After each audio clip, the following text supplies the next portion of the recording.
under the leadership of our Honorable Prime Minister Narendra Modi ji, Cabinet approved that international status for the Madurai Airport.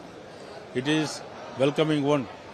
It is very useful for our tourism also, attracts tourism, and also it is one of the infrastructure development also our South Tamil Nadu. It's a welcome one.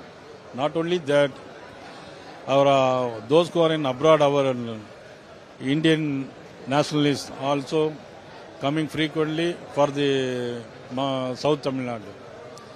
It's a most welcome one. Really appreciating.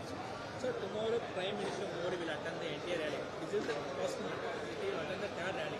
How to look at how to help the outcome of the elections?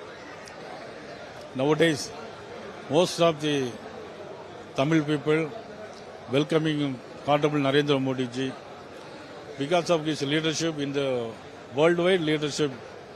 He is the only man, our Indian, our Tamil people are very much attractive, very much lovable person, Honorable Narendra Modi ji. He is coming tomorrow, this place. It is very useful. It's a great change in our coming election. It will be helpful for the NDA victory. Sir, DMK is more confident they will secure the 200 seats after the elections. DMK people, not only this election, before past so many elections, they told like that. But this time we say we are getting 200 seats.